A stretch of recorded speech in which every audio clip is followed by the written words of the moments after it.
The autumn of 1851 brought an unusual chill to the Carolina coast. The marshlands that stretched across the low country seemed to hold their breath as fog rolled in from the Atlantic, shrouding the rice plantations and moss-draped oak trees in a ghostly white veil. It was in this atmospheric setting that Thomas Blackwood first set eyes upon Rose Hill Plantation, the property he had unexpectedly inherited from a distant uncle he had never met. Thomas was a 30-year-old bookkeeper from Boston, with progressive ideals that had found little favor in his conservative hometown. The letter notifying him of his inheritance had come as a complete shock. He had never ventured south of Philadelphia before, and the journey had been long and uncomfortable. As the carriage approached the main house through an avenue of ancient oaks, Thomas's initial excitement gave way to unease. The plantation house stood 3 stories tall, its white columns contrasting starkly with the dark woods that encroached upon the property from all sides. Spanish moss hung like funeral shrouds from the trees, swaying gently in the breeze. The driver, an elderly black man named Isaiah, who had been sent to collect Thomas from Charleston, pulled the horses to a stop at the foot of the grand staircase leading to the entrance. "We're here, Mr. Blackwood," Isaiah said, his voice barely above a whisper. Thomas noticed that the man avoided looking directly at the house, his eyes fixed instead on the reins in his gnarled hands. "Thank you, Isaiah," Thomas replied, stepping down from the carriage. The air felt heavy with moisture, and something else, something Thomas couldn't quite place. "Is something wrong?" The old man hesitated. "Just be careful, sir. Rose Hill has ways of changing people." Thus, before Thomas could ask what he meant, the front door of the house opened to reveal a striking woman, dressed in a black gown that seemed to absorb what little light the overcast day offered. She appeared to be in her early 40s, her raven hair streaked with silver and pulled back tightly from a face that, while handsome, bore the kind of severity that suggested she rarely smiled. "Mr. Blackwood, I presume?" Her voice carried across the yard, cultured and commanding. "I am Victoria Grayson, your late uncle's housekeeper. We've been expecting you." Thomas climbed the steps, extending his hand. "A pleasure to meet you, Mrs. Grayson. I apologize for any inconvenience my arrival may have caused." Victoria's hand was cold when she took his, her grip surprisingly firm. "It's Miss Grayson, Mr. Blackwood, and there is no inconvenience. This is, after all, your home now." The interior of Rose Hill was as impressive as its exterior, though considerably darker. Heavy velvet drapes obscured most of the windows, and the furniture, while clearly expensive, was of an older style. The walls were adorned with portraits of stern-faced men and women who Thomas assumed were his ancestors, their eyes seeming to follow him as Victoria led him through the house. "Your uncle, Colonel Edward Blackwood, was very specific in his will," Victoria explained as they walked. "The entire estate, including the house, lands, and—" She paused, her lips thinning. "The people are now yours." Thomas frowned. "The people? The slaves, Mr. Blackwood. 57 in total, working the fields and the house." Thomas stopped walking, his stomach clenching. In Boston he had been vocal in his opposition to slavery, attending abolitionist meetings and donating what little he could spare to the cause. Now he was a slave owner. "I had no idea," he said quietly. I can't own people, Miss Grayson." Victoria turned to face him, her expression unreadable. "I thought you might say that. You have northern sensibilities, after all. But I must warn you, Mr. Blackwood, that freeing them would be financially ruinous. The plantation cannot function without their labor, and you would face significant opposition from neighboring planters. The Carolinas have strict laws about such matters." Thomas knew she was right, but the knowledge did nothing to ease his conscience. "I'll need time to think, to figure out what to do." "Of course," Victoria replied, though her tone suggested she thought his concerns foolish. "Your room has been prepared. Dinner will be served at 7. Colonel Blackwood was a creature of habit, and the staff are accustomed to a certain routine." As Victoria continued the tour, Thomas felt increasingly like an intruder. The house seemed to reject his presence, the air growing colder with each room they entered. When they reached the library, Thomas was surprised to find it warm and inviting, with a fire crackling in the hearth and walls lined with books. "Your uncle spent most of his time here," Victoria said. "He was a great reader, especially of history and philosophy. You'll find his collection quite extensive." Thomas ran a finger along the spines of the leather-bound volumes. "Were you with him when he died?" A shadow seemed to pass over Victoria's face. "Yes. The Colonel suffered a stroke while working at his desk. It was unexpected. He was only 65 and in good health." "I'm sorry for your loss," Thomas said. "You must have been close." Victoria's eyes hardened. "I served Colonel Blackwood for 20 years, Mr. Blackwood. Our relationship was one of mutual respect and understanding. Now, if you'll excuse me, I have duties to attend to." Left alone in the library, Thomas sank into the leather chair behind the desk, overwhelmed by the sudden turn his life had taken. On the desk, a small silver frame contained a daguerreotype of a much younger Victoria, standing beside a man Thomas assumed was his uncle. They were not touching, their poses formal, but there was something in the way they stood that suggested intimacy. A soft knock at the door drew Thomas from his thoughts. A young black woman entered, carrying a tray with tea and biscuits. "Miss Victoria thought you might want refreshment, sir," she said, her eyes downcast. "Thank you," Thomas replied, rising from his seat. "What's your name?" The woman looked startled by the question, as if no one had bothered to ask before. "Sarah, sir." "It's good to meet you, Sarah. I'm Thomas." Sarah glanced up briefly, confusion evident in her eyes, before quickly lowering them again. "Yes, sir." "Sarah, may I ask you something?" When she nodded hesitantly, Thomas continued. "What was my uncle like? Really like?" Sarah's hands trembled slightly as she arranged the tea service on a small table. "It's not my place to say, sir." "Please," Thomas insisted. "I never knew him, and I'd value your perspective." After a long pause, Sarah spoke, her voice barely audible. "The Colonel was strict, sir. He demanded perfection and punished mistakes harshly. But he wasn't the worst master on these parts. At least he didn't sell families apart." Thomas nodded, his suspicions confirmed. "Thank you for your honesty, Sarah. That will be all for now." After she left, Thomas turned his attention to his uncle's desk, opening drawers and examining papers. Most were related to the plantation's business: ledgers, correspondence with cotton merchants, and tax documents. In the bottom drawer, however, Thomas found a small leather-bound journal, its pages filled with his uncle's cramped handwriting. The first entry was dated 20 years earlier, coinciding with Victoria's arrival at Rosehill. As Thomas read, a chill ran down his spine. March 15th, 1831. "V arrived today from Charleston. She is everything Montgomery promised, educated, refined, and possessing a rare beauty. The fact that she comes with a reputation for unusual talents makes her all the more intriguing. I have given her the position of housekeeper, though she is clearly overqualified. When I mentioned this, she simply smiled and said, 'I have my reasons for seeking employment in an isolated location, Colonel.' I suspect she is running from something, or someone. No matter. Her secrets are her own, as long as she serves my purposes." Thomas flipped through the journal, reading entries at random. June 3rd, 1834. "V's methods continue to prove effective. Production has increased by 20%, and there have been no escape attempts since the Jenkins boy.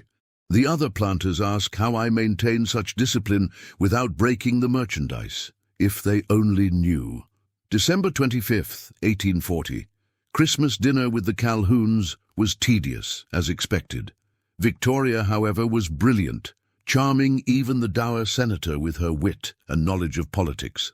On the ride home, she revealed she had secured valuable information about his cotton speculation. "The woman is remarkable and increasingly indispensable to me." July 17th, 1845, found V in the North Woods again tonight. She claims to gather herbs for her medicinal preparations, but I'm not a fool. Something is buried there. When I questioned her, she looked at me with those eyes, those impossible eyes, and I found myself apologizing for the intrusion. This is becoming problematic. The final entry, dated just days before his uncle's death, was the most disturbing, October 3rd, 1851. I know what she is now. I found the old records in Charleston, accounts from Saint-Domingue during the slave uprising. A woman matching her description, impossibly matching her description given the years, was there, always at the periphery of the bloodshed. They called her La Dame Noire, the Black Lady, not for her skin, which is as white as porcelain, but for the darkness that follows in her wake. I confronted her with what I learned, threatened exposure. She laughed, actually laughed, and said, "You've always been clever, Edward. It's why I've stayed so long, but now our time together must end. I've made arrangements for my nephew to inherit Rosehill. Thomas is a good man, an abolitionist, I'm told. He will disrupt whatever she's planning. I should leave immediately, but I fear it's already too late. If anything happens to me—" The entry ended abruptly. Thomas closed the journal, his heart racing. Outside, thunder rumbled across the darkening sky, and rain began to patter against the windows.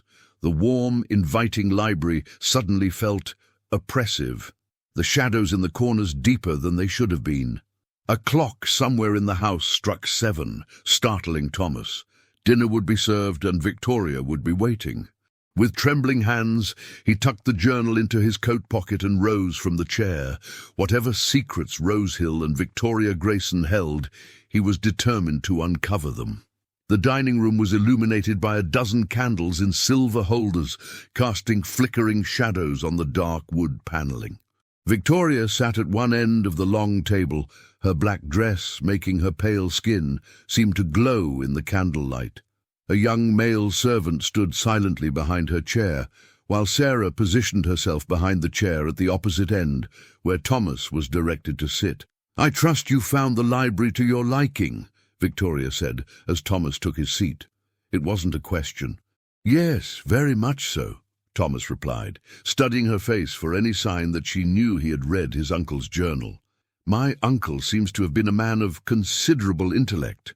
"Indeed," Victoria agreed, her expression revealing nothing, though he had certain blind spots, particularly regarding the management of his affairs. The first course, a seafood soup, was served in tense silence.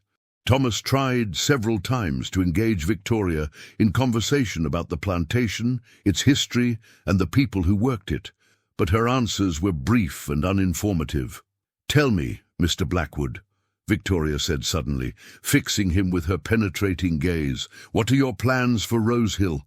Thomas hesitated, unsure how much to reveal. "I haven't decided yet. As I mentioned earlier, I have strong reservations about slavery. I may sell the property and use the proceeds to ensure the freedom of those currently enslaved here." Victoria's smile didn't reach her eyes. "A noble sentiment. But I wonder if you truly understand what freedom means in these parts for people of color.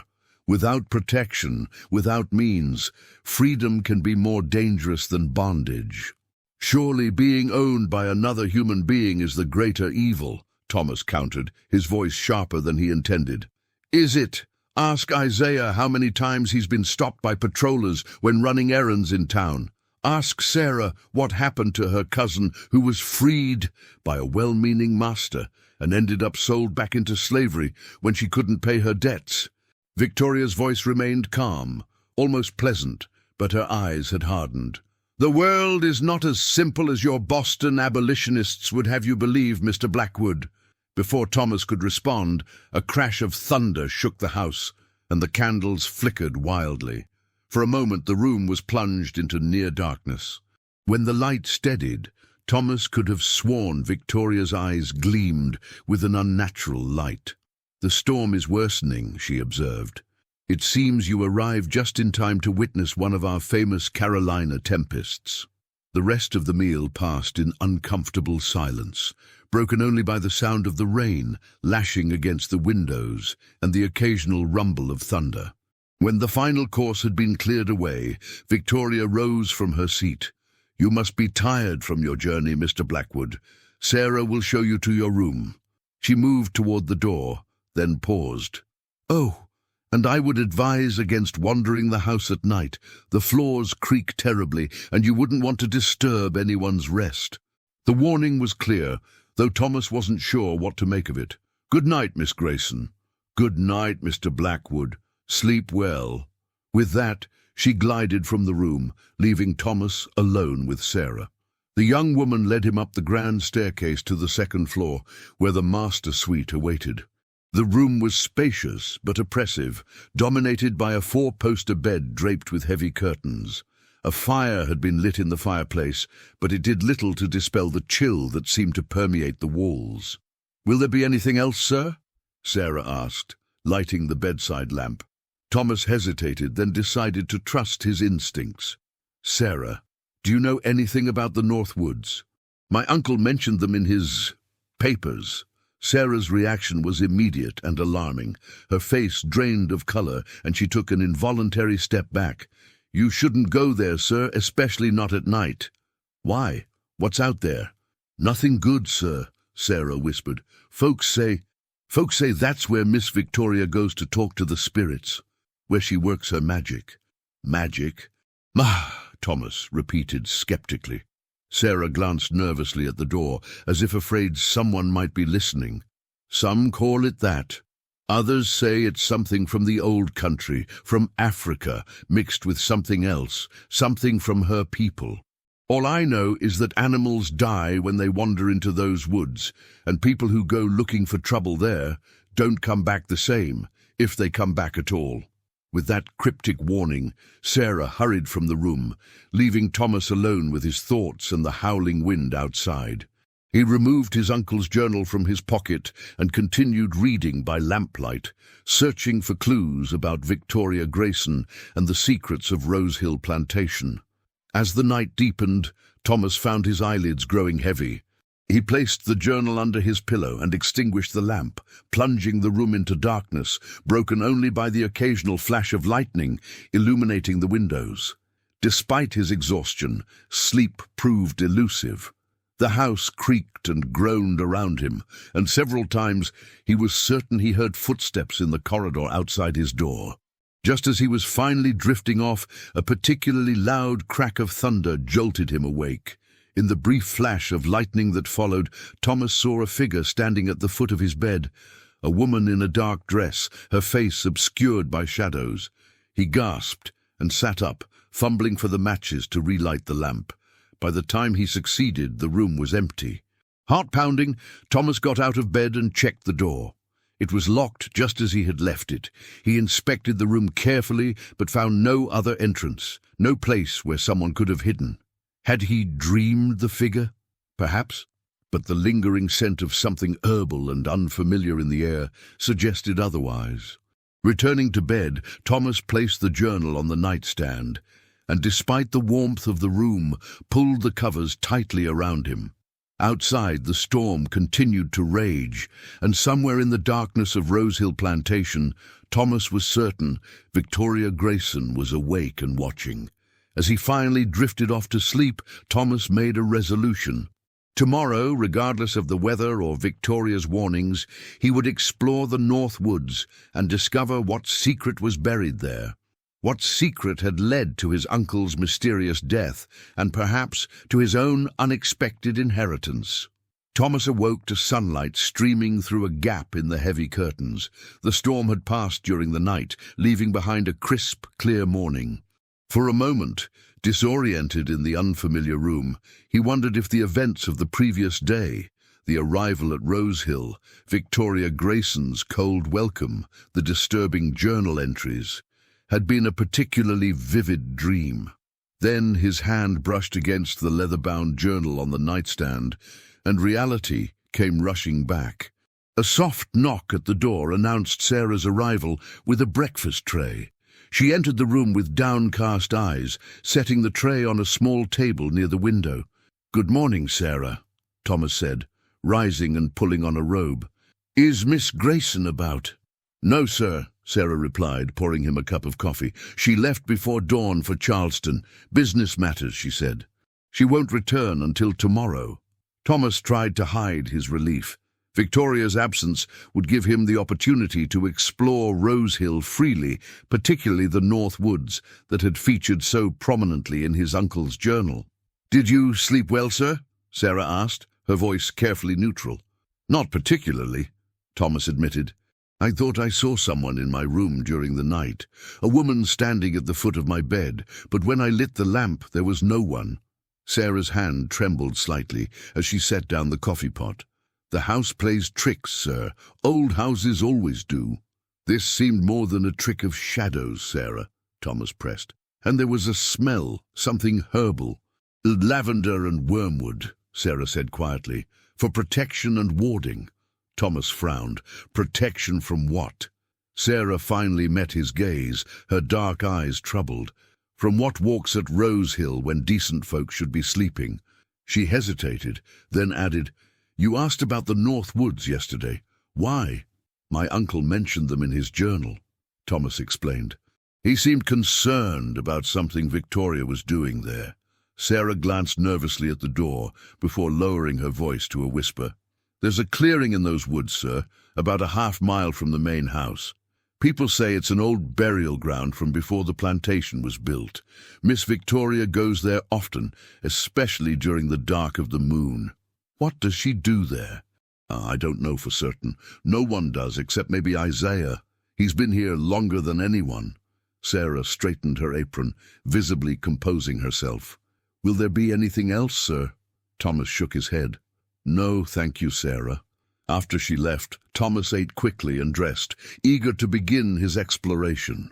The morning was bright but cool, a welcome change from the previous day's oppressive atmosphere. As he descended the main staircase, Thomas encountered a middle-aged black man meticulously polishing the banister. "Good morning," Thomas greeted him. "I'm Thomas Blackwood." "Yes, sir." "Daniel, sir, I tend to the house." "Daniel, I'm planning to walk the grounds this morning.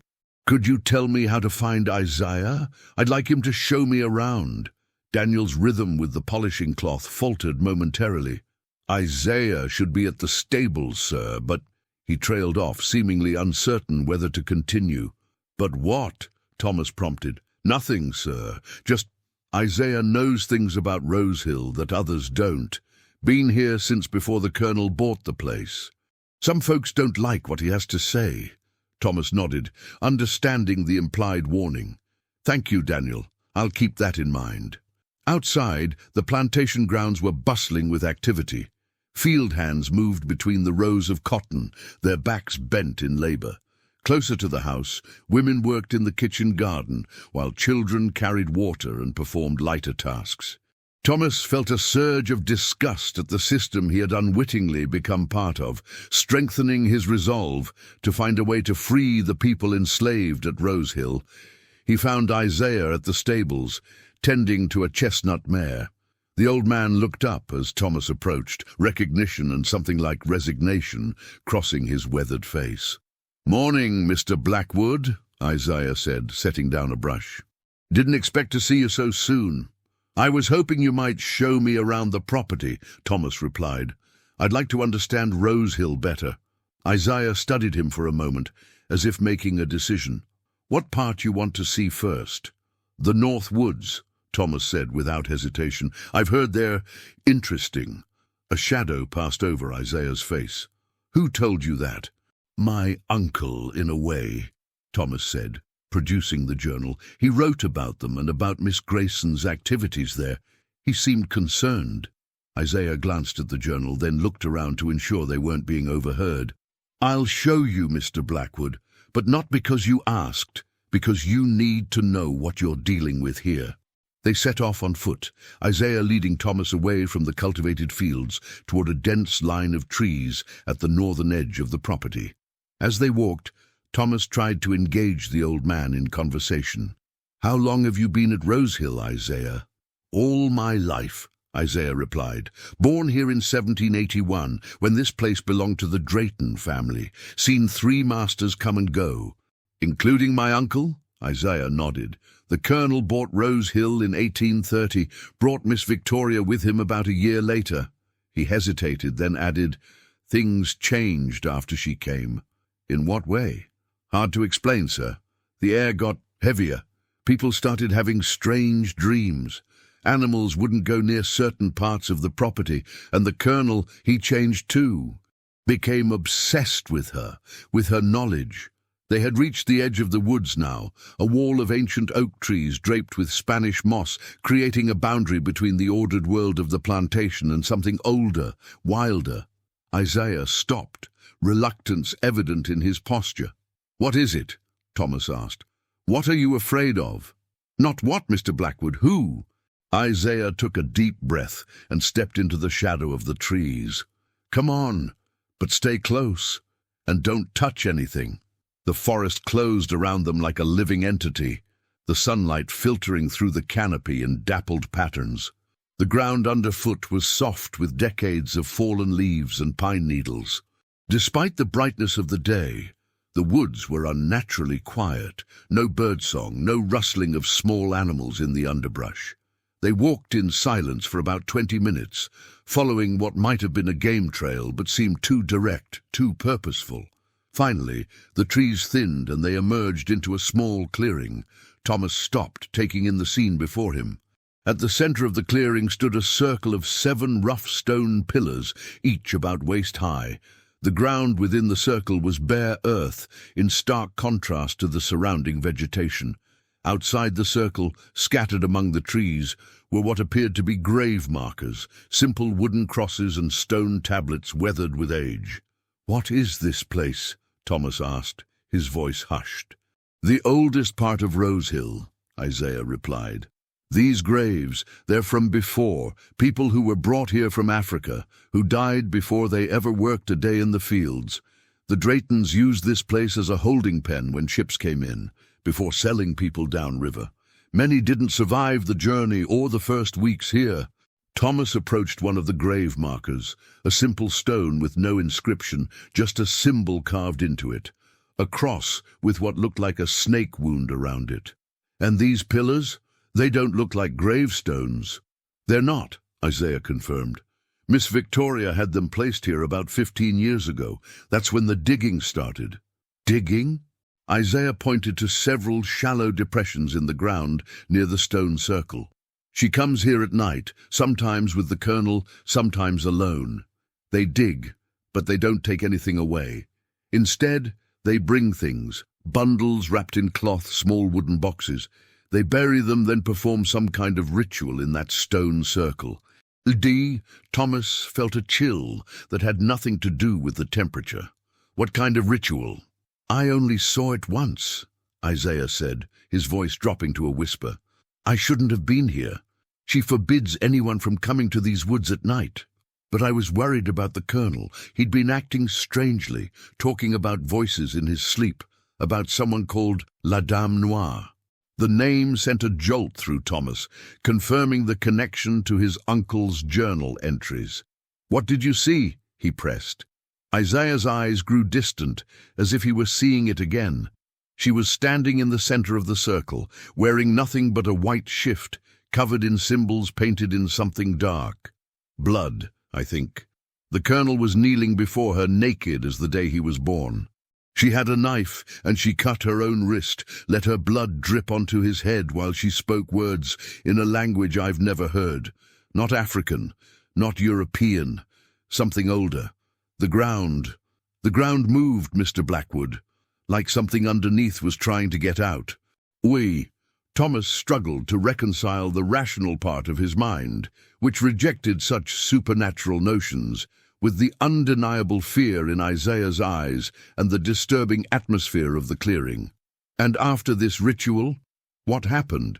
"The colonel became like a puppet on a string," Isaiah said. "Before, he'd been harsh but fair. After, he was cruel for cruelty's sake, especially to the women. And Miss Victoria, she grew stronger, younger even. People who crossed her fell ill with strange ailments. Some died. Thomas walked slowly around the stone circle, noting that the earth inside it was not just bare, but seemed to have been deliberately packed down and smoothed. Near one of the pillars, something caught his eye, a small object half buried in the dirt. He bent down and carefully extracted it, a button made of bone or ivory, carved with the same symbol he had seen on the grave marker. "Don't touch that," Isaiah hissed, too late. "We need to leave, Mr. Blackwood, now." Thomas pocketed the button, disturbed by Isaiah's reaction, but unwilling to discard potential evidence of whatever was happening at Rose Hill. "All right, but I have more questions." They retraced their steps through the forest, both men glancing frequently over their shoulders. The silence felt oppressive now, watchful. Thomas couldn't shake the feeling that someone, or something, was observing their retreat. "Isaiah," Thomas said as they neared the edge of the woods, "my uncle's journal mentioned that Victoria came from Saint-Domingue during the slave uprising. Would that be possible? She doesn't look old enough." Isaiah stopped walking, turning to face Thomas fully for the first time. "Mr. Blackwood, there are things in this world that don't follow natural laws. Miss Victoria, she practices what some call voodoo, but it's not like anything I've seen before. My grandmother was from Haiti. She knew those ways. What Miss Victoria does is different, darker. You believe she's somehow unnaturally prolonging her life?" Thomas couldn't keep the skepticism from his voice, despite everything he had seen and heard. "I believe," Isaiah said carefully, "that Miss Victoria trades in death, that she takes something from those she buries in that clearing, something that keeps her young, keeps her strong. And I believe your uncle discovered her secret, which is why he's dead and you're here." They had reached the edge of the woods. The open fields of Rose Hill spread before them in the midday sun. The scene looked so normal, so peaceful, that Thomas found it hard to reconcile with the dark secrets Isaiah was describing. "If what you say is true," Thomas said, "then everyone at Rose Hill is in danger, including you. Why haven't you tried to leave?" Isaiah's smile was sad and knowing. "Where would I go, Mr. Blackwood? I'm an old man with no papers, no money. The patrollers would have me back here within a day, and then Miss Victoria would make an example of me." He shook his head. "Besides, someone needs to remember. Someone needs to know the truth about Rose Hill." They walked back toward the house in silence, each lost in his own thoughts. As they approached the stables, Isaiah spoke again, his voice low and urgent. "Be careful, Mr. Blackwood. The colonel thought he could control her, use her powers for his own benefit. In the end, she controlled him. Don't make the same mistake." Thomas nodded, thanking Isaiah for his guidance before heading back to the main house. His mind was racing, trying to separate fact from superstition, truth from fear. The rational part of him wanted to dismiss Isaiah's tales as the fanciful beliefs of an uneducated man.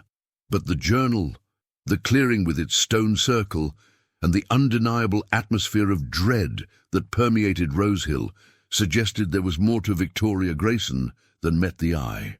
Upon returning to the house, Thomas found Sarah waiting for him in the entrance hall, her face tight with anxiety. "Mr. Blackwood, you have visitors," she said, her voice strained. "Mr. James Calhoun and his father, Senator Calhoun. They're waiting in the drawing room." Thomas was caught off guard. He hadn't expected to entertain guests so soon after his arrival, especially not someone as prominent as Senator Calhoun, one of South Carolina's most powerful politicians and a fierce defender of slavery. "Did they say what they want?" he asked, quickly straightening his clothes. "No, sir, but they asked specifically when Miss Victoria would return." Sarah hesitated, then added in a whisper, "Be careful what you say, sir. The senator is not a friend to people with northern ideas." Steeling himself, Thomas entered the drawing room to find two men waiting. The elder Calhoun, in his late 60s, had the lined face and penetrating gaze of a man accustomed to command. His son, James, was perhaps 35, with the florid complexion of someone who enjoyed his brandy a little too much. "Gentlemen," Thomas said, extending his hand, "Thomas Blackwood, welcome to Rose Hill." Senator Calhoun shook his hand briefly, his grip firm but cool. "Mr. Blackwood, my condolences on your uncle's passing. Edward was a valued neighbor and a true son of the South, despite his northern birth." "Thank you, Senator. I'm still learning about my uncle's life here." James Calhoun snorted softly. "From what I hear, you're quite different from your uncle. A Boston abolitionist, they say." Thomas felt his spine stiffen. "I have certain principles, yes." Principles are a luxury, young man," the senator said, his tone dismissive. "In the real world, we deal with practicalities, and the practical reality is that the Southern economy depends on the institution of slavery." He glanced around the room. "Is Miss Grayson not available?" "I'm afraid she's in Charleston on business," Thomas replied. "She won't return until tomorrow." An expression of disappointment crossed the senator's face. "A pity. She's always been most helpful in our discussions." He fixed Thomas with a calculating look. "I'll be direct, Mr. Blackwood. There are concerns about your intentions for Rose Hill. Emancipation fervor is a dangerous contagion, particularly in these parts. It leads to unrest, violence, and economic instability." "With respect, Senator," Thomas countered, "I believe the greater moral wrong is the enslavement of human beings." James Calhoun's face flushed with anger. "Moral wrong? These people are better off under our care than they ever were in Africa. They're fed, clothed, housed, and denied their freedom, their dignity, their very humanity," Thomas interrupted. "No material comfort can compensate for that." The senator raised a hand, silencing his son. "I see your uncle's death was untimely indeed. You clearly need more time to acclimate to our ways." His smile was cold. "But make no mistake, Mr. Blackwood. South Carolina protects its own interests. Any attempt to disrupt the natural order here will be met with resistance." The threat hung in the air between them. Thomas felt his heart hammering in his chest, but refused to be intimidated. "I understand your position, Senator. Now, if there's nothing else, I have matters to attend to." "Actually, there is one more thing," Senator Calhoun said, rising from his seat. "Your uncle was involved in certain investments with us, ventures of a confidential nature. Miss Grayson handled many of the details. I had hoped to discuss the continuation of these arrangements." "What kind of ventures?" Thomas asked, suspicious. "Nothing that would concern you directly," the senator replied smoothly. "Simply ensure that Miss Grayson has the same authority under your ownership that she had under your uncle's. That will be sufficient." Before Thomas could press for details, the Calhouns took their leave, the senator's parting handshake a subtle reminder of his power and influence. As soon as they were gone, Thomas turned to Sarah, who had been standing silently in the corner of the room. "What investments was he talking about? Do you know?" Sarah shook her head. "No, sir. Miss Victoria handles all the business." "The senator visits often, though, especially when shipments arrive at night." "Shipments? Of what?" "I don't know, sir," Sarah replied, but Thomas could tell she was holding something back. "Sarah, please. I need to understand what's happening here." After a moment's hesitation, she spoke, her voice barely above a whisper. "Once, about 2 years ago, I was bringing fresh linens to the East Wing when I heard voices. The senator was there with Miss Victoria and the colonel. They were arguing about costs and risks.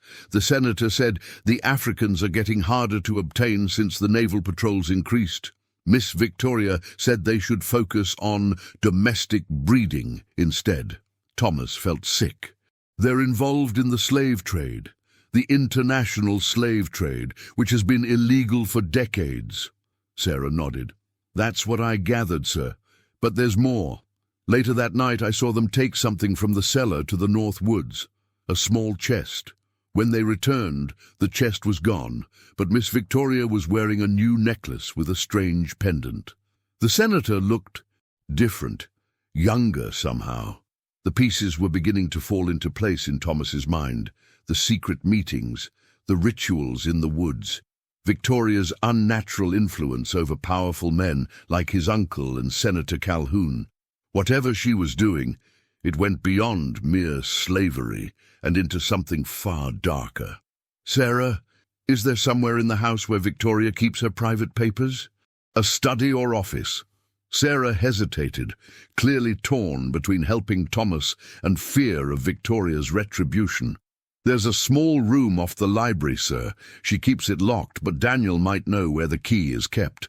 Thomas thanked her and immediately sought out Daniel, finding him in the dining room preparing for the evening meal. When questioned about the key, the house servant's face grew guarded. "Mr. Blackwood, that room isn't for anyone but Miss Victoria. The Colonel himself wasn't allowed in there without her permission." "Daniel," Thomas said firmly, "I own Rosehill now. Every room, every piece of furniture, every book and paper. I need to understand what my uncle was involved in, and I believe the answers are in that room." Daniel studied him for a long moment, then sighed. "The key is hidden in the Colonel's bedroom, behind the portrait of his mother. But, sir, be careful. Miss Victoria doesn't forgive those who pry into her affairs." Thomas waited until the house was quiet for the afternoon rest period before retrieving the key and making his way to the library. The door to Victoria's private room was nearly invisible, designed to blend seamlessly with the wood paneling of the library walls. The key turned smoothly in the lock, and the door swung open to reveal a small, windowless space illuminated only by the light spilling in from the library. Thomas found and lit an oil lamp, casting a warm glow over the room's contents. A desk dominated the center, its surface organized with military precision. Bookshelves lined the walls, filled not with the leather-bound classics that populated the main library, but with older, more worn volumes, their spines cracked and titles faded. Many weren't in English. Thomas recognized French and Latin, but others appeared to be in languages he couldn't identify. He turned his attention to the desk, carefully opening drawers and examining their contents. Most contained ordinary correspondence and business records, invoices from Charleston merchants, letters from cotton buyers in England, and plantation accounts.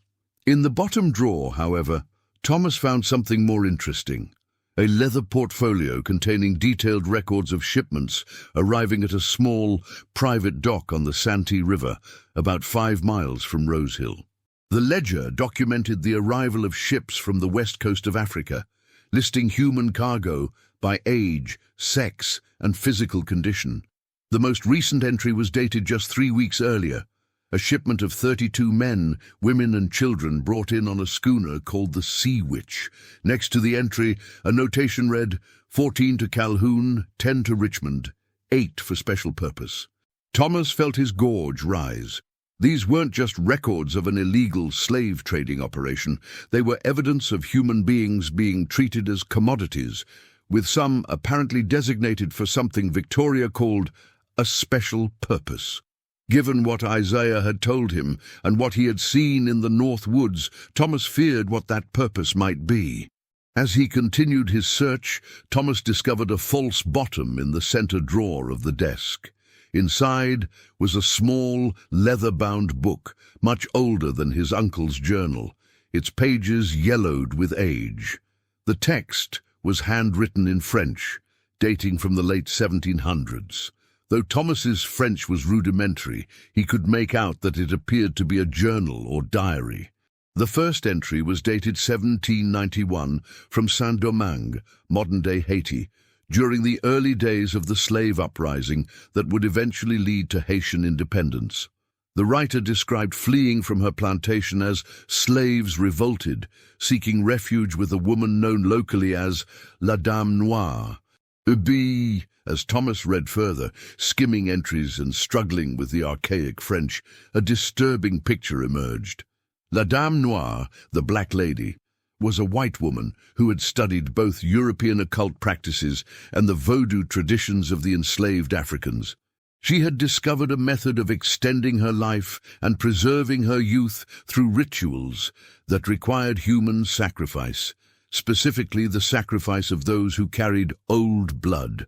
People from certain African lineages with connections to ancient spiritual traditions. The journal's author had apparently become La Dame Noire's apprentice, learning her methods and eventually taking her place, adopting the title for herself. The final entry, dated 1802, described the writer's plan to flee Saint-Domingue for the American South, where slavery still thrived and where she could continue her work without interference. The implications were staggering.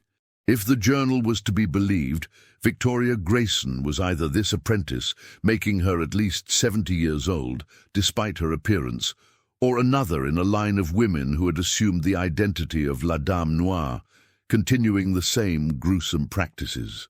Thomas was so engrossed in his discovery that he failed to notice the lengthening shadows as afternoon gave way to evening. The sound of the front door opening and closing startled him back to awareness. Voices echoed in the entrance hall, one of them unmistakably Victoria's. She had returned a day early. Heart racing, Thomas quickly replaced the journal in its hiding place and returned everything else to its original position. He extinguished the lamp and slipped out of the private room, locking the door behind him. He had just pocketed the key when the library door opened, and Victoria Grayson stood before him, her dark eyes narrowing at the sight of him. "Mr. Blackwood," she said, her voice cold. "I wasn't expecting to find you in the library at this hour." "I was just browsing my uncle's collection," Thomas replied, fighting to keep his voice steady. He had quite the taste in literature. Victoria's gaze swept the room, lingering briefly on the barely visible outline of the hidden door. Indeed, Edward was a man of refined tastes and unique interests. She moved further into the room, her black dress rustling softly. "I trust you found your exploration of the property informative?" The question confirmed Thomas's suspicion that she somehow knew about his visit to the North Woods with Isaiah. "Very," he answered cautiously. "Rosehill has a fascinating history." "All old plantations do," Victoria replied. "Built on blood and bone, Mr. Blackwood. That's what gives them their power." There was something in the way she said it, a cold certainty that sent a chill down Thomas's spine. For a moment, neither spoke, the silence stretching between them like a physical presence. "I had an interesting visit from Senator Calhoun and his son today," Thomas said finally, watching her face carefully. "They seemed quite concerned about my intentions for Rosehill." A fleeting expression, annoyance, concern, crossed Victoria's features before her mask of composure returned. "The senator is a staunch traditionalist. Any change to the established order unsettles him. He mentioned investments my uncle was involved in, ventures that you apparently managed." Victoria's smile was like ice. "Your uncle had many business interests, Mr. Blackwood. I merely assisted with the more delicate negotiations." "I'd like to review these investments," Thomas said firmly, "all of them. As the new owner of Rosehill, I have a right to know what obligations I've inherited." "Of course," Victoria agreed too readily. "I'll prepare a full accounting for you, but I must warn you, some of these ventures operate in grey areas of the law. Your uncle understood the necessity of certain compromises in pursuit of profit." "I'm not my uncle," Thomas said, holding her gaze. "No," Victoria replied, her voice suddenly soft, almost intimate. "You're not. Edward was driven by greed and lust for power. You, I think, are motivated by something more dangerous, idealism." She took a step closer, close enough that Thomas could smell her perfume, lavender and something darker, earthier. "Idealists often find themselves disappointed by reality, Mr. Blackwood. Sometimes fatally so." Before Thomas could respond, she turned away. "I've had a long journey. We'll continue this discussion tomorrow. Good night, Mr. Blackwood." As she left the library, Thomas released a breath he hadn't realized he was holding. The encounter had confirmed his worst suspicions. Victoria Grayson was dangerous, possibly involved in both the illegal slave trade and something far more sinister. And now she knew he was investigating her. Thomas needed to act quickly. Whatever Victoria was planning, whatever ritual she was performing in the North Woods, he had to stop her. But first, he needed allies. people who understood the true nature of Rose Hill and its mistress. With renewed determination, Thomas left the library, intent on finding Isaiah and Sarah.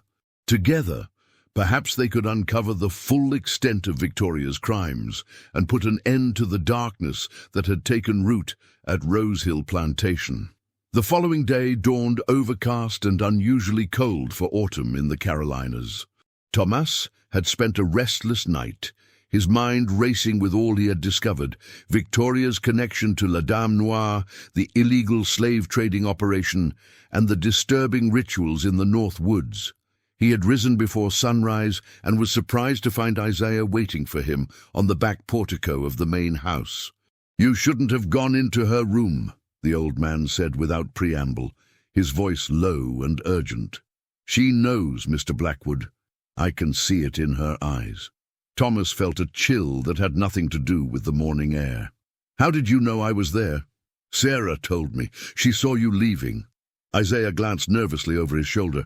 "We need to talk, but not here. The walls have ears." They walked together toward the stables, maintaining a respectful distance that would appear normal to any observers. Once inside the relative privacy of the horse stalls, Isaiah continued, "Whatever you found in that room has put you in danger. Miss Victoria doesn't forgive those who pry into her secrets." "I found a journal," Thomas replied, keeping his voice just above a whisper. "Written in French, dating back to Saint-Domingue during the slave uprising. It described a woman called La Dame Noire who discovered a way to extend her life through some kind of ritual sacrifice." Isaiah nodded grimly. "My grandmother told stories of such things, Vodou priests who could capture the soul, the T-bon ange, of a dying person and use its power. But what Miss Victoria practices goes beyond that. She doesn't just take the soul at the moment of death. She prepares the victims first, marks them with special signs, feeds them certain herbs." "The special purpose mentioned in her ledgers," Thomas murmured, remembering the notation beside the recent shipment of enslaved people. "Yes, not all who come to Rose Hill end up in the fields. Some disappear into the East Wing for weeks, then are taken to the Northwoods at night. They don't come back." Isaiah's weathered face was grave. "But there's more, Mr. Blackwood. Something my grandmother warned about. A spirit called the Lower Carrefour. The master of the crossroads between life and death. The rituals, the sacrifices, they're not just for Miss Victoria's benefit. She's trying to bring something through from the other side." Thomas struggled to reconcile Isaiah's superstitious explanations with the concrete evidence of criminal activity he had discovered. "Isaiah, I believe Victoria is dangerous, possibly a murderer, definitely involved in the illegal slave trade. But these supernatural elements—" "Don't dismiss what you don't understand," Isaiah interrupted, with an authority that surprised Thomas. "The world is older and stranger than you know, Mr. Blackwood. Some things can't be explained by your books and science." Before Thomas could respond, the stable door swung open and James Calhoun stepped inside, his face flushed with either drink or anger, possibly both. "Well, well," he drawled, looking between Thomas and Isaiah. "A midnight conspiracy. Or perhaps you're just getting management advice from your property." He emphasized the last word, his tone mocking. Thomas straightened, placing himself slightly in front of Isaiah. "Mr. Calhoun, I didn't expect to see you again so soon." "Clearly," Calhoun replied. "My father sent me to extend an invitation. Dinner at our plantation tonight. Miss Grayson has already accepted." His gaze shifted to Isaiah. "You should be careful about the company you keep, Blackwood. Some of these older slaves have ideas above their station. They'll poison your mind with their African superstitions." "Isaiah has been very helpful in teaching me about Rose Hill," Thomas said coolly. "Now, if you'll excuse us, we have work to discuss." Calhoun smirked. "Of course. Work." He turned to leave, but paused in the doorway. "Oh, and Blackwood, if I were you, I'd reconsider my position on certain matters. South Carolina isn't kind to abolitionists or to those who interfere in other people's business." With that thinly veiled threat, he departed. "He was spying on us," Isaiah said once Calhoun was out of earshot. "The Calhouns are deeply involved in whatever Miss Victoria is planning. The senator provides protection and connections. She provides other benefits." Thomas nodded, remembering Sarah's comment about the senator looking younger after his meeting with Victoria. "We need to find proof, something concrete that can't be dismissed as superstition, evidence of the illegal slave trade, of murder, something that would convince the authorities to investigate." "The authorities around here are all in the senator's pocket," Isaiah warned. "And even if they weren't, who would believe accusations against a powerful white woman and a U.S. senator, especially coming from enslaved people and a northern abolitionist?" Isaiah was right, Thomas realized with growing frustration. The deck was stacked against them in every way. But he couldn't simply stand by while Victoria continued her criminal and possibly murderous activities. "There must be someone we can turn to," Thomas insisted. "What about in Charleston?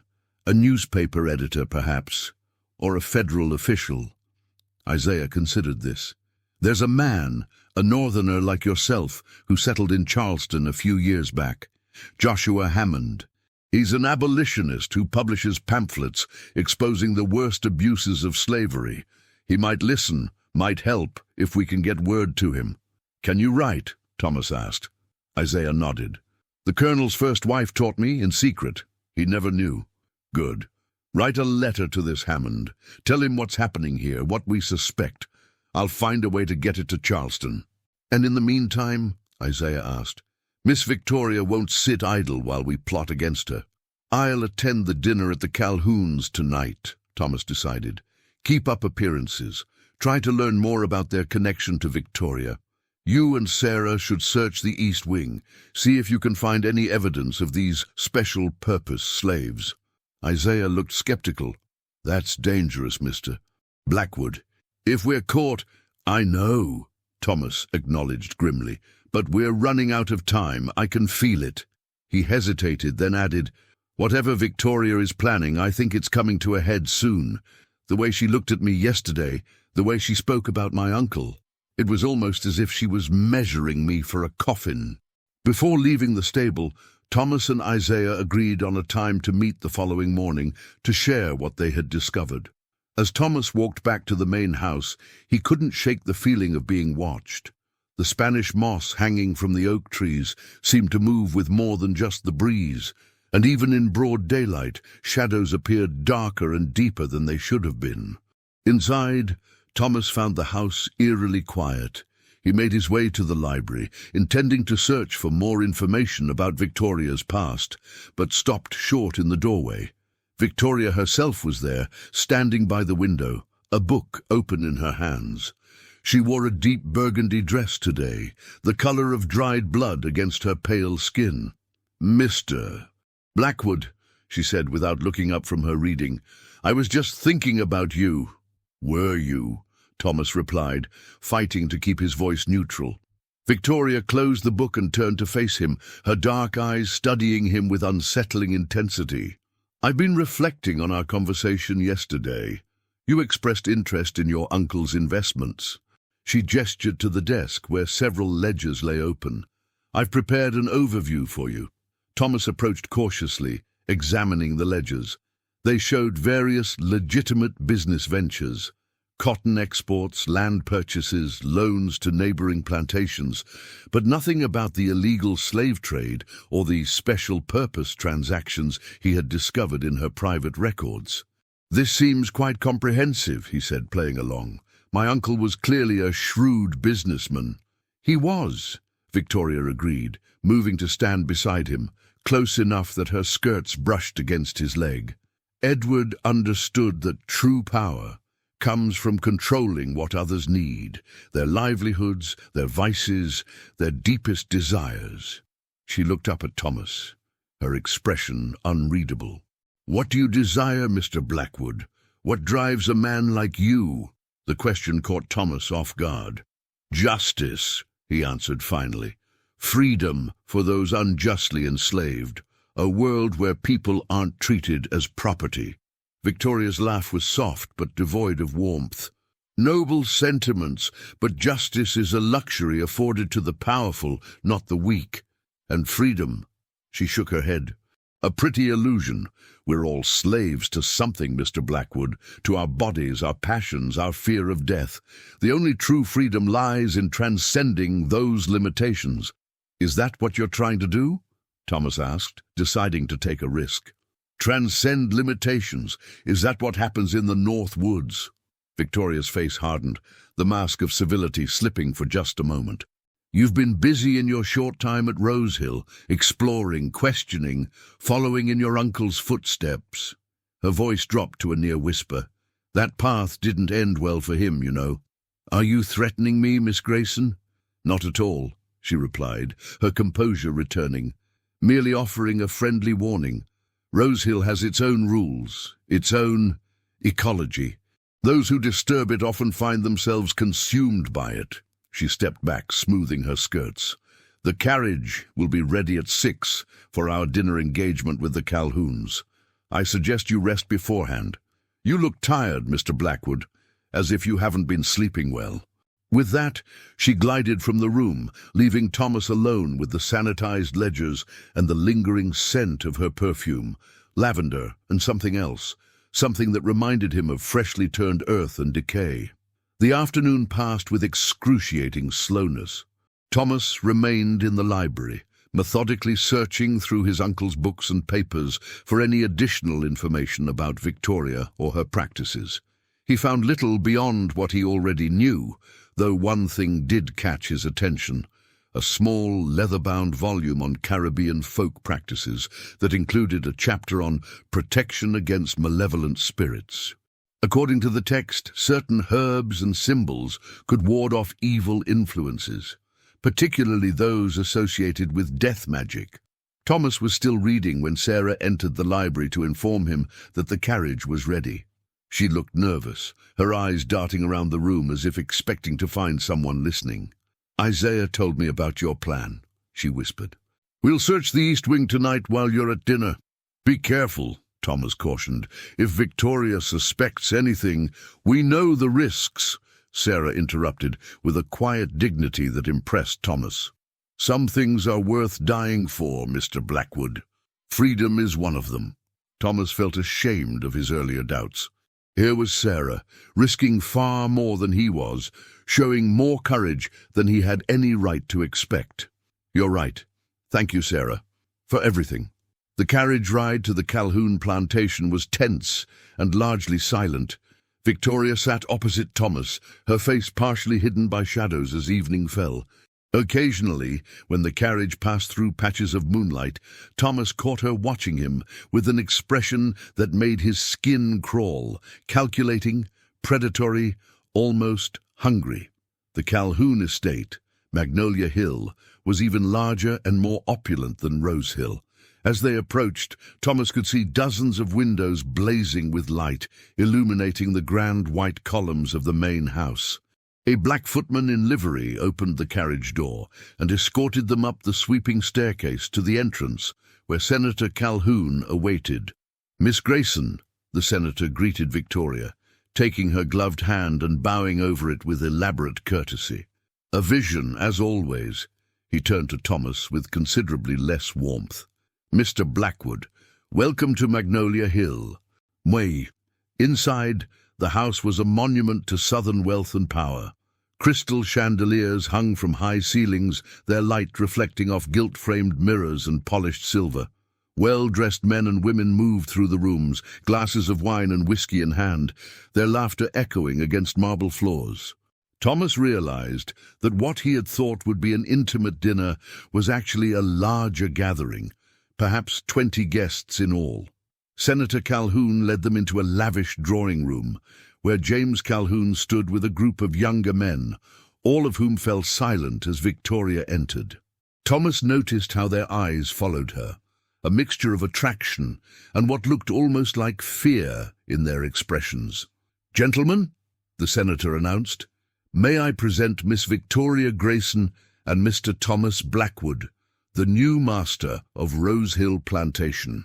The introductions that followed were a blur of names and titles, planters, merchants, politicians, all part of the South Carolina elite.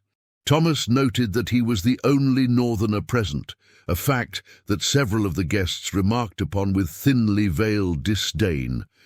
"So, Mr. Blackwood," one planter said during the pre-dinner drinks, "I understand you have some rather progressive views on our peculiar institution." Thomas felt Victoria's eyes on him, watching his response. "I believe in the fundamental right of all men to liberty," he replied carefully, "but I'm still learning about the complexities of the Southern economy." The man snorted. "Complexities indeed. Without slave labor, every plantation from Virginia to Louisiana would collapse. The entire American economy would suffer. Your northern factories run on our cotton, sir." "Perhaps," Thomas conceded, "but at what moral cost?" The conversation might have deteriorated further had dinner not been announced. In the dining room, Thomas found himself seated between the planter's wife, a plump, chatty woman who seemed determined to find him a suitable Southern bride, and a young man introduced as Dr. William Ellis, a physician from Charleston. "You're new to the South, I understand," Dr. Ellis said, as the first course was served by silent, expressionless, enslaved waiters. "Just arrived a few days ago," Thomas confirmed. "To be honest, it's not what I expected." "No?" The doctor raised an eyebrow. "How so?" Thomas chose his words carefully, aware that anything he said would likely be repeated throughout the county by morning. "The contrast is striking. Such beauty and refinement alongside such," he searched for a diplomatic term, "such stark differences in human condition." Dr. Ellis nodded, surprising Thomas with his thoughtful expression. "The South is a land of contradictions, Mr. Blackwood. We pride ourselves on hospitality while practicing unimaginable cruelty. We speak of honor and liberty while denying both to those who serve us." He lowered his voice. "Not all of us are blind to the hypocrisy, though few would dare say so openly in present company." Thomas studied the young doctor with new interest. "You speak quite freely yourself, Dr. Ellis." "Only because I've observed that you are a man of principle, Mr. Blackwood," Ellis replied. "And because I believe you need allies in this hostile territory." He glanced across the table to where Victoria was engaged in animated conversation with Senator Calhoun. "Particularly given your housekeeper." Thomas leaned closer. "You know Miss Grayson?" "By reputation only," Ellis said. "There are stories about Rose Hill, about unexplained deaths, strange rituals. Most dismiss them as superstitious nonsense, the fears of ignorant slaves. But as a man of science, I've learned that where there's smoke, there's often fire." "What have you heard?" Thomas pressed. The doctor hesitated, then spoke in an undertone. "They say she doesn't age, that she's been at Rose Hill far longer than anyone remembers. They say she practices old magic from Haiti, that she sacrifices the newly arrived from Africa because their souls are more powerful, untainted by Christian baptism." He shook his head. "Fantastic claims, of course, but there's one fact I can verify as a physician. 3 of your uncle's house servants died last year under mysterious circumstances. All exhibited the same symptoms: rapid weight loss, hallucinations, and finally total organ failure. I was called to examine the last victim, but was denied access by Miss Grayson, who claimed it was merely a case of consumption." Thomas felt a chill run down his spine. "Do you believe these deaths were unnatural?" "I believe," Dr.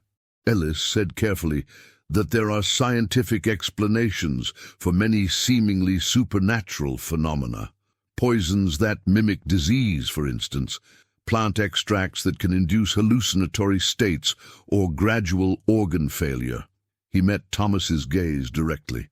"Whatever is happening at Rose Hill, Mr. Blackwood, I doubt it's divine punishment or voodoo curses, but that doesn't make it any less deadly." Their conversation was interrupted when Senator Calhoun rose to offer a toast.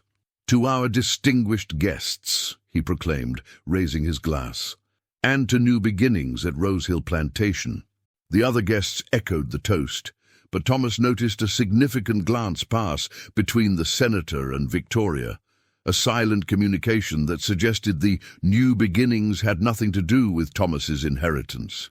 The remainder of the dinner passed in a haze of rich food, flowing wine, and careful conversation.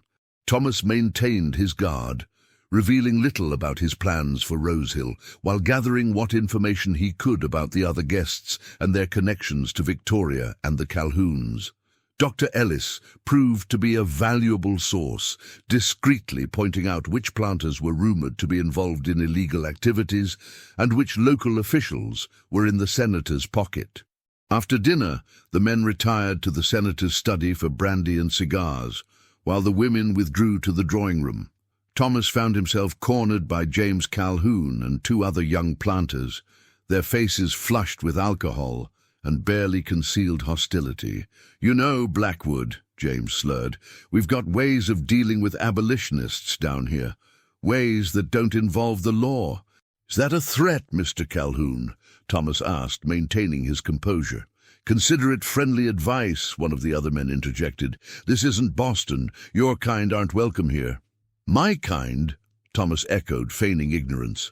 "Northern agitators," James clarified. "Men who'd destroy our way of life, who'd incite rebellion among the slaves. Men who meddle in affairs they don't understand.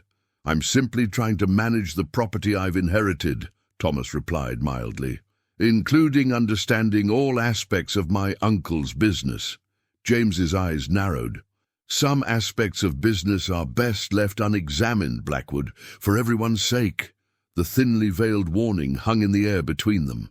Thomas was saved from having to respond by the arrival of Dr. Ellis, who smoothly inserted himself into the conversation with a question about a local horse race, diffusing the tension.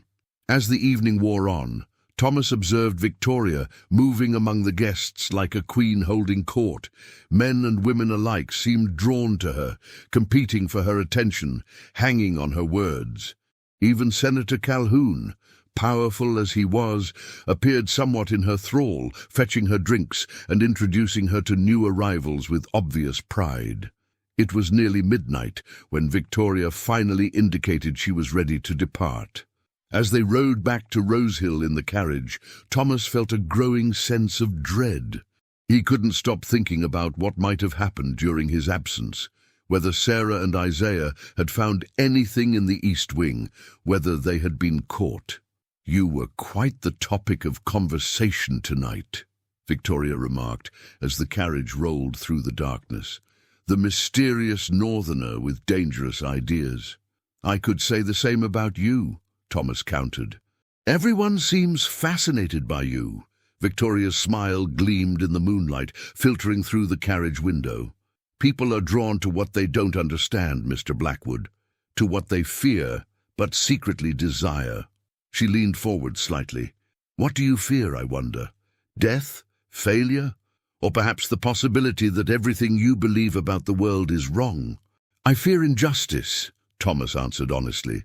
"I fear that good people will suffer while the wicked prosper." "Good and wicked," Victoria echoed, amusement in her voice. "Such simple categories for a complex world. There is only power, Mr. Blackwood, and those clever enough to seize it."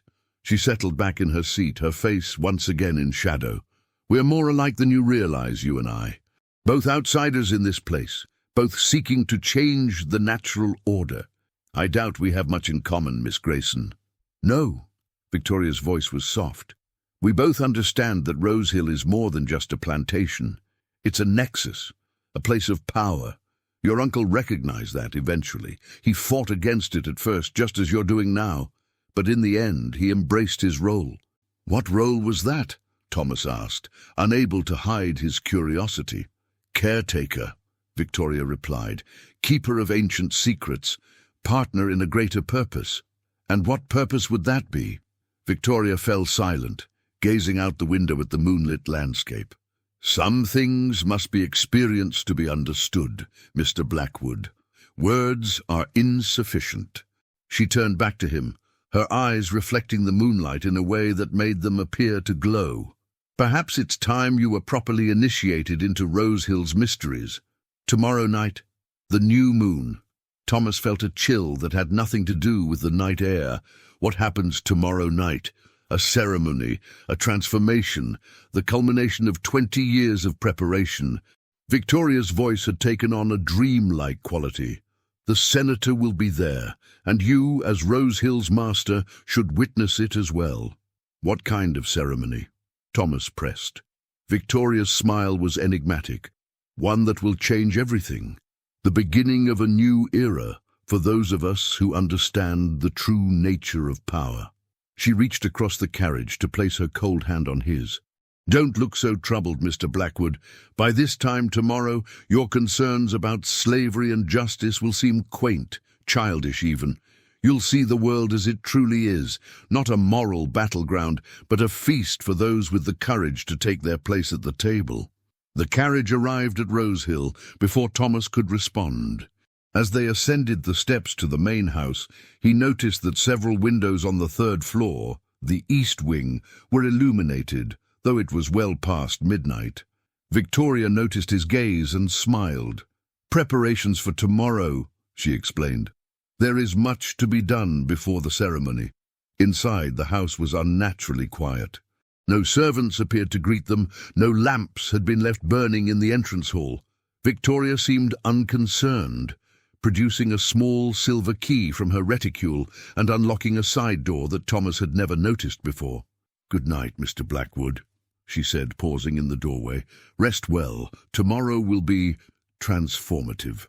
As she disappeared into the darkness beyond the door, Thomas stood in the silent hall, his mind racing. Whatever Victoria was planning would happen tomorrow night during the new moon. He needed to find Sarah and Isaiah, to learn what they had discovered in the East Wing, and to formulate a plan to stop whatever dark ritual Victoria intended to perform. Moving quietly through the darkened house, Thomas made his way to the servants' quarters, hoping to find Sarah. But her small room was empty, the bed untouched. Increasingly concerned, he continued his search, eventually making his way toward the East Wing, the part of the house he had been subtly discouraged from exploring since his arrival. The hallway leading to the East Wing was dark, but Thomas could see light seeping from beneath a door at the far end. As he approached, he heard voices, soft chanting in a language he didn't recognize. The door was ajar, and Thomas peered through the crack, his heart hammering in his chest. The room beyond was large and circular, possibly a former ballroom. Candles burned in tall iron holders around the perimeter, casting long shadows across the wooden floor. In the center stood Victoria, still in her burgundy dress, now barefoot, her hair unbound and falling around her shoulders. She was reading from an ancient-looking book, her voice rising and falling in a hypnotic cadence. Surrounding her were 5 figures kneeling on the floor, their heads bowed. With a shock, Thomas recognized Sarah among them.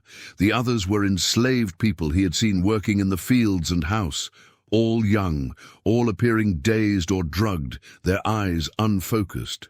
Behind Victoria stood 2 men Thomas didn't recognize, dressed in dark suits, their faces expressionless. They moved among the kneeling figures, painting symbols on their foreheads with a dark substance that looked horribly like blood. Thomas watched in horror as Victoria closed the book and produced a small silver knife. She approached the first kneeling figure, a young man who didn't even flinch as she pressed the blade to his palm, drawing blood into a silver chalice. She moved from person to person, collecting blood from each, including Sarah, whose face remained eerily blank. Thomas had seen enough. He needed to find Isaiah, to formulate a plan to stop whatever ritual Victoria was preparing. He backed away from the door carefully, but as he turned to leave, he collided with someone standing in the shadows. "I thought you might come here," James Calhoun said, his voice thick with alcohol and malice. "Curious cats often meet unfortunate ends, Blackwood." Before Thomas could react, something heavy struck the back of his head.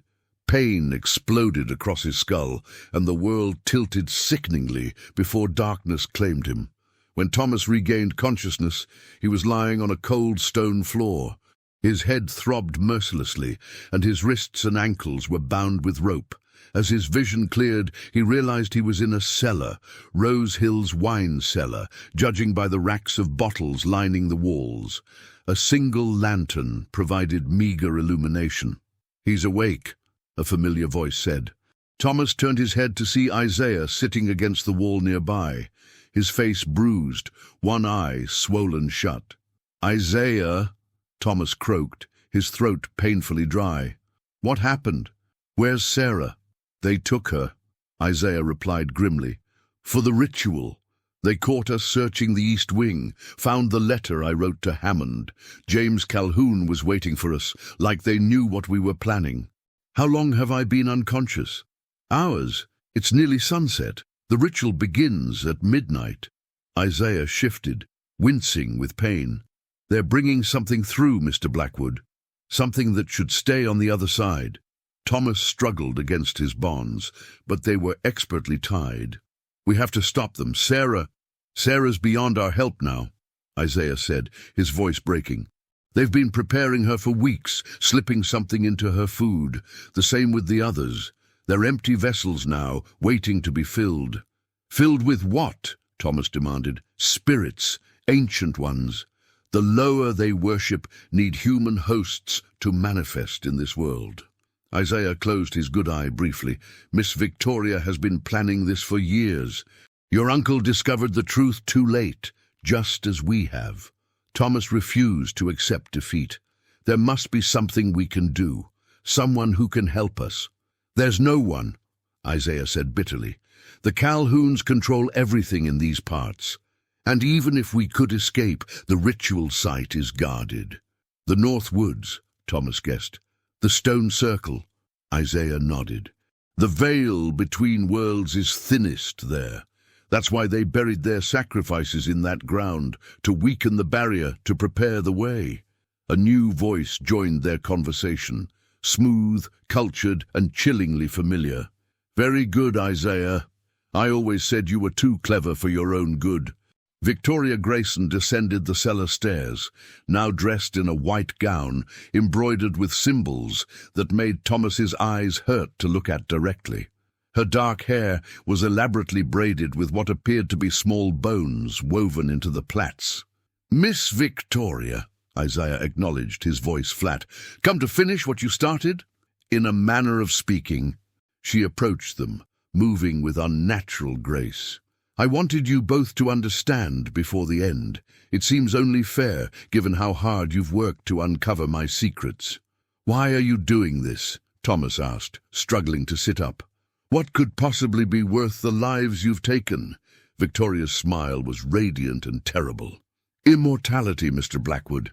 True immortality, not the half measure I've achieved through blood and sacrifice, but eternal life in a world remade." She knelt beside him, her face uncomfortably close. "For centuries, my kind have passed our knowledge from teacher to student, extending our lives through ritual, preserving our bodies through the power of death. But it's always temporary, always requiring more sacrifice, more blood." "Your kind?" Thomas repeated. "La Dame Noire." "A title passed down through generations," Victoria confirmed. "I was once Marie Laveau's student in New Orleans before I came to Rose Hill. She taught me the old ways, but even she didn't know the ultimate secret, how to break the barrier permanently, how to bring the lower into this world, not as fleeting possessions, but as permanent presences. And that's what you're doing tonight," Thomas said, "using Sarah and the others as vessels for these spirits." Victoria nodded, pleased with his understanding. "The stone circle is a gateway, Mr. Blackwood. Tonight, when the moon is dark, that gateway will open. 5 vessels, 5 lower, and for those who serve them, eternal life, eternal power." Her eyes gleamed with fanatical light. "Your uncle was to be my partner in this new world. He lacked vision at first, just as you do, but eventually he understood the opportunity I offered. Until he discovered what you really were," Thomas said, "and then you killed him." Victoria shrugged elegantly. "Edward became problematic. He developed a conscience late in life, inconvenient timing. She rose to her feet. "You could have been his replacement, you know. You have the same blood, the same potential. But like your uncle, you chose the wrong side." "The side of humanity?" Thomas retorted. "Humanity," Victoria scoffed. "A brief candle here and gone in an instant. What I offer transcends humanity." She glanced at a delicate watch hanging from a chain at her waist. "It's time. The senator and his son are waiting." She turned to leave, then paused. "You won't be able to stop the ritual, but I thought you might want to witness it. A scholar should see history being made after all." She smiled at Isaiah. "Both of you." Two men, the same expressionless figures Thomas had seen in the East Wing, descended the stairs. On Victoria's orders, they untied Thomas and Isaiah's ankles while keeping their wrists bound, then forced them up the stairs and out into the gathering dusk. A carriage waited, not the elegant conveyance Thomas had ridden in earlier, but a rough farm wagon. They were bundled inside, guarded by the silent men, while Victoria rode ahead on horseback, her white gown ghostly in the fading light. The journey to the Northwoods took less than half an hour. When they arrived, Thomas was shocked by the transformation of the clearing. The stone circle was now surrounded by torches mounted on tall poles, their flames unnaturally steady despite the breeze. Inside the circle, 5 wooden posts had been driven into the ground, forming a smaller circle within the stone one. Sarah and the 4 other chosen vessels were tied to these posts, still in the same trance-like state Thomas had observed earlier. All wore white shifts, similar to Victoria's gown, their skin painted with intricate symbols. Beyond the circle stood Senator Calhoun and James, along with several other men Thomas recognized from the dinner party, including, to his shock, Dr. Ellis. They wore dark robes with hoods drawn back, revealing their faces in the torchlight.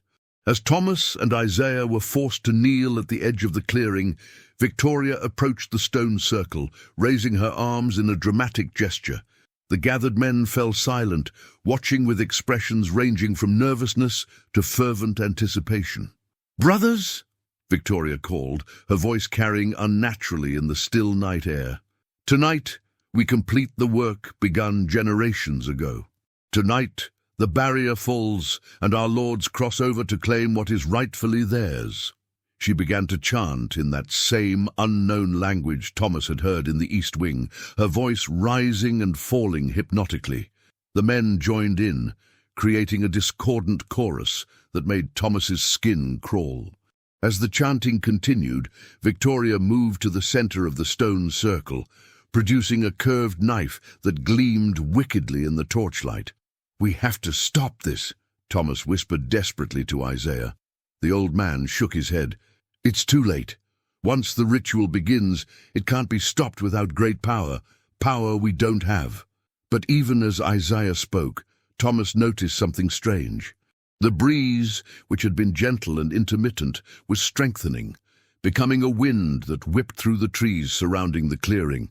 The unnatural stillness of the torches faltered, flames bending and dancing in the growing gale.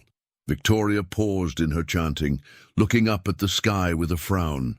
The wind continued to intensify, and now Thomas could hear something else. Voices, dozens of them, whispering just at the edge of hearing. "What's happening?" he asked Isaiah. The old man was staring at the trees, his expression a mixture of fear and hope.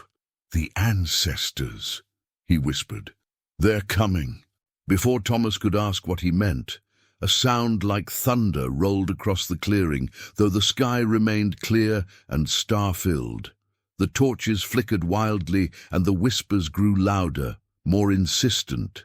Victoria was shouting now, trying to continue the ritual, but her voice was being drowned out by the wind and the whispers. Suddenly, figures began to emerge from the darkness between the trees, ghostly shapes that seemed to coalesce from shadow and moonlight. Men and women in tattered clothing, their faces bearing the unmistakable marks of suffering, but also of dignity and determination. They moved into the clearing, dozens of them, surrounding the stone circle. "The ones who died here," Isaiah said, awe in his voice. The ones she sacrificed. They've been waiting for this moment, gathering strength. Victoria was screaming now, slashing at the air with her ritual knife, as if fighting invisible attackers. The robed men were backing away, terror replacing their earlier fervor. Senator Calhoun stumbled backwards, falling to the ground as one of the ghostly figures approached him. In the confusion, Thomas felt his bonds suddenly loosen. He turned to see Dr. Ellis behind him, quickly cutting through the ropes with a small knife. "I'm not one of them," Ellis whispered urgently. "I infiltrated their group to gather evidence. I've been working with Hammond in Charleston for months." He freed Isaiah next. "We need to get those people out of the circle before Victoria completes the ritual." The three men raced toward the stone circle, taking advantage of the chaos. The ghostly figures parted to let them through, converging instead on Victoria and her followers. Thomas reached Sarah first, quickly untying her from the post, while Ellis and Isaiah freed the others. Victoria saw what they were doing and let out a scream of rage. She lunged toward Thomas, knife raised, her face contorted into something barely human. But before she could reach him, the ghostly figures surrounded her, pressing closer, their whispers rising to a deafening roar. "No!" Victoria shrieked. "You are nothing! Dead things! You cannot stop me!" But the spirits continued to press in, and to Thomas's astonishment, they began to solidify, becoming more substantial with each passing moment. Victoria slashed at them with her knife, but it passed through them harmlessly. They reached for her with insubstantial hands that somehow managed to grasp her arms, her gown, her hair. "What's happening to her?" Thomas asked, supporting the still-dazed Sarah as they backed away from the circle. "Justice," Isaiah replied simply. "The souls of those she sacrificed are claiming what they're owed." Victoria was being lifted now, suspended in the air by dozens of spectral hands. She thrashed and screamed, the knife falling from her grasp. As they watched, her body began to age rapidly, her smooth skin wrinkling, her dark hair whitening, her limbs growing thin and frail. It was as if all the years she had cheated through her dark rituals were catching up to her at once. The stone circle began to glow with an eerie blue light, the ground within it cracking and splitting. A wind like a hurricane tore through the clearing, extinguishing the torches and plunging everything into darkness, broken only by moonlight and the luminous spirits. "We need to get out of here!" Dr. Ellis shouted above the roar of the wind. "The whole ritual site is collapsing!" Together, they half-carried, half-dragged the 5 intended vessels away from the stone circle, retreating toward the edge of the clearing. Behind them, Victoria's screams rose to an inhuman pitch, then cut off abruptly. The blue light intensified, becoming blinding, forcing Thomas to shield his eyes. When he could see again, the clearing was transformed. The stone circle had collapsed inward, leaving a smoking crater. Of Victoria and the spirits, there was no sign. Senator Calhoun and the other cultists had fled into the woods, leaving only James Calhoun, unconscious or dead, sprawled at the edge of the destruction. "Is it over?" Thomas asked, looking to Isaiah. The old man nodded slowly. "The gateway is closed. The barrier restored." He looked around at the devastated clearing. "Rose Hill's power is broken." Dr. Ellis was examining the 5 rescued vessels, including Sarah. "They'll recover," he said. "Whatever drug Victoria was using, its effects should fade now that she's gone." Thomas stared at the crater that had been the stone circle, trying to process everything he had witnessed. "What happens now?" "Now, Dr. Ellis said firmly, "we gather evidence. Senator Calhoun and his associates were involved in illegal slave trading, kidnapping and murder. With Victoria gone, they'll turn on each other to save themselves. Hammond and I have contacts in the federal government who will listen." "And Rose Hill?" Thomas asked. Isaiah placed a weathered hand on his shoulder. "That's up to you, Mr. Blackwood. But I think you know what needs to be done." Thomas nodded. He did know. Rose Hill would be dismantled, its lands sold, the proceeds used to ensure freedom and a new beginning for those who had suffered there. The dark legacy of the plantation would end, replaced by something better, something built on justice rather than exploitation and fear.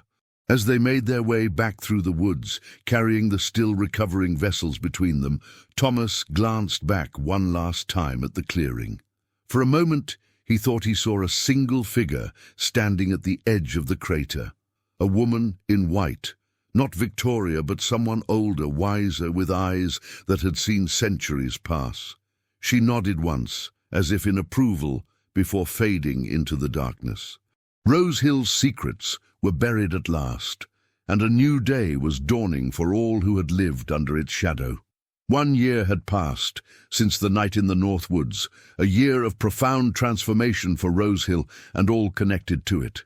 Thomas Blackwood stood on the porch of what had once been the main house, watching as workers dismantled the last of the slave quarters. The autumn air was crisp and clean, carrying the scent of fresh-cut lumber rather than the oppressive decay that had once permeated the plantation. "Hard to believe it's the same place," said a voice beside him. Sarah, no longer thin and haunted, had become his most trusted advisor in the complex process of transforming Rose Hill. "It isn't the same place," Thomas replied. "And that's exactly as it should be." The changes had begun immediately after Victoria's destruction. Dr. Ellison Hammond had provided evidence to federal authorities implicating Senator Calhoun and his associates in illegal slave trading and numerous murders. The resulting scandal had rocked South Carolina society, leading to the senator's disgrace and suicide before he could stand trial. James Calhoun had fled to Cuba, but was reportedly drinking himself to death, haunted by what he had witnessed in the Stone Circle.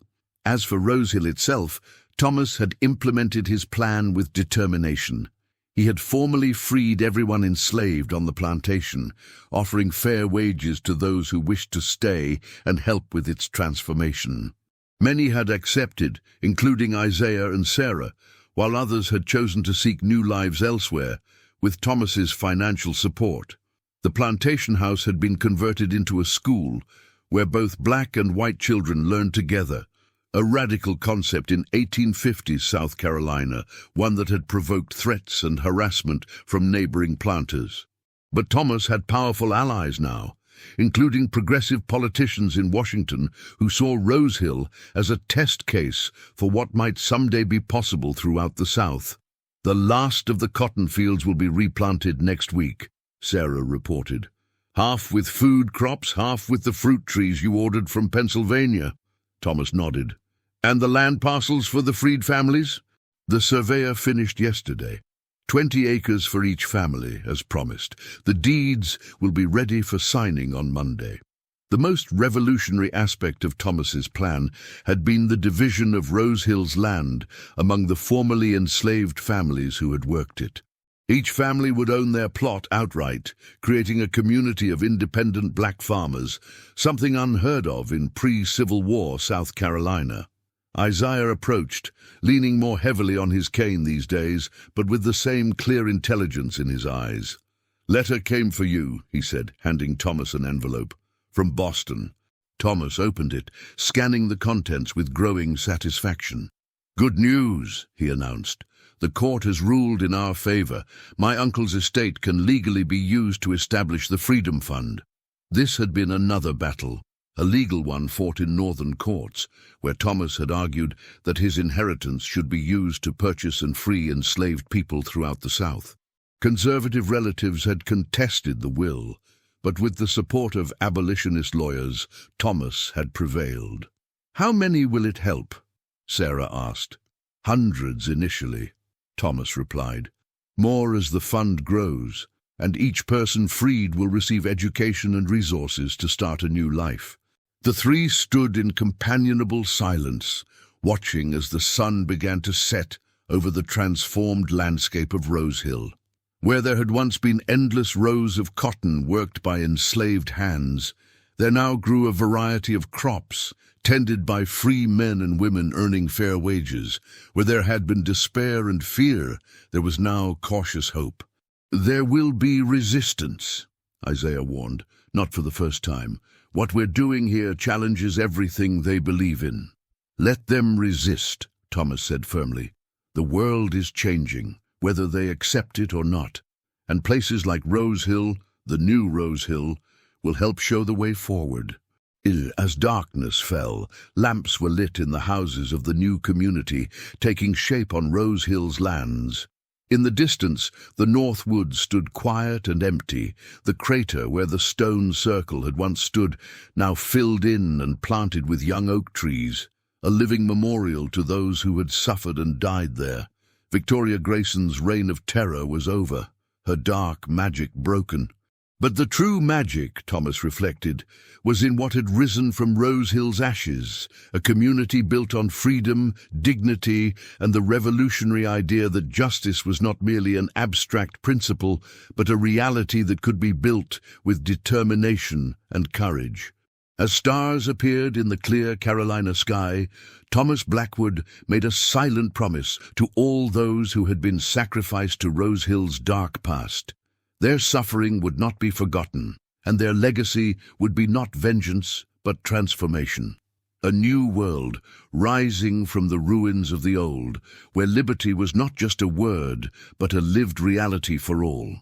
The lady of the Carolina coast was gone, and in her place stood a new dawn of freedom that would in time spread across the land like the first light breaking over the Atlantic horizon. Unstoppable, inevitable, and long overdue.